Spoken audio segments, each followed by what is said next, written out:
కేవలం 7,999K up to 10 kgs వరకు బరువు తగ్గి అధిక బరువు నుంచి వచ్చే ప్రధాన సమస్యలను దూరం చేసుకోండి. పవన్ కళ్యాణ్ యాక్టింగ్ కంటిన్యూ చేస్తున్నాడు. ఉస్తాద్ భగత్ సింగ్ తర్వాత ఏ సినిమా చేస్తాడు అన్న సస్పెన్స్ కి తెరపడింది. సురేందర్ రెడ్డి డైరెక్షన్ లో నటించడానికి గ్రీన్ సిగ్నల్ ఇచ్చాడు పవన్.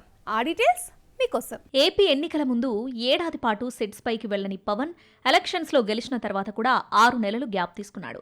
ఆ తర్వాత బ్యాలెన్స్ ఉన్న వీరమల్లు, ఓజీ, ఉస్తాద్ భగత్ సింగ్ ను జెట్ స్పీడ్ లో పూర్తి చేశాడు. ఈ 3 సినిమాలతో పాటే కమిట్ అయిన సురేంద్రరెడ్డి ప్రాజెక్ట్ ను పూర్తి చేయాల్సి ఉంది. బయటకు ఈ 3 సినిమాలే కనిపించని ఆ 4వ మూవీకి కూడా పవన్ గ్రీన్ సిగ్నల్ ఇచ్చాడు. హరిహర వీరమల్లు, ఓజీ, ఉస్తాద్ భగత్ సింగ్ ఈ 3 కాకుండా పవన్ 4వ సినిమా చేయాల్సి ఉంది. పవన్ సురేంద్రరెడ్డి కాంబినేషన్ లో నిర్మాత రామ్ తల్లూరి సినిమా ప్రకటించి 5 ఏళ్లవుతుంది. సురేంద్రరెడ్డి అఖిల్ తో ఏజెంట్ మూవీ తీయడానికి ముందే పవన్ కళ్యాణ్ తో సినిమా కమిట్ అయ్యాడు.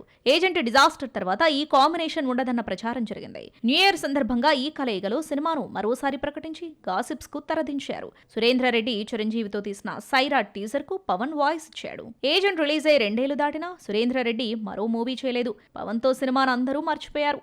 ఎంతో మంది హీరోలకు కథలు చెప్పినా ఏదీ వర్కౌట్ కాలేదు. చివరికి పవన్ నుంచే గ్రీన్ సిగ్నల్ వచ్చింది. ఈ క్రేజీ ప్రాజెక్టుకు సురేంద్రరెడ్డి ఆస్థాన రచయిత వక్కంతం వంశీ కథ అందించాడు. అనౌన్స్మెంట్ స్టిల్లో పవన్ సురేంద్రరెడ్డితో పాటు వక్కంతం కనిపించాడు. 2024 ఎలక్షన్స్ ముందు ఏడాది పాటు షూటింగ్ కు పవన్ దూరంగా ఉన్నాడు. 2029 మేలో ఎన్నికలు జరుగుతాయి. ఈ లెక్కన 2028 సమ్మర్ వరకు పవన్ నటించనున్నాడు. ఉస్తాద్ భగత్ సింగ్ సమ్మర్ కు రిలీజ్ అయితే సురేంద్రరెడ్డి మూవీని దసరాకు లేదంటే డిసెంబర్లో రిలీజ్ చేస్తారని తెలిసింది. పవన్ సురేంద్రరెడ్డి మూవీనే కాకుండా మరో 1-2 సినిమాలు చేసే అవకాశం ఉంది. అజ్ఞాతవాసి ఫ్లాప్ అయినా పవన్ మాత్రం గురూజీ మాటే వింటున్నాడు. మాటల మాంత్రికుడే పవన్ కెరీర్ ను సెట్ చేస్తున్నాడు. ఆయన సూచనల ప్రకారమే వకీల్ సాబ్, భీమ్లా నాయక్, బ్రో వంటి రీమేక్ మూవీస్ లో నటించాడు పవన్.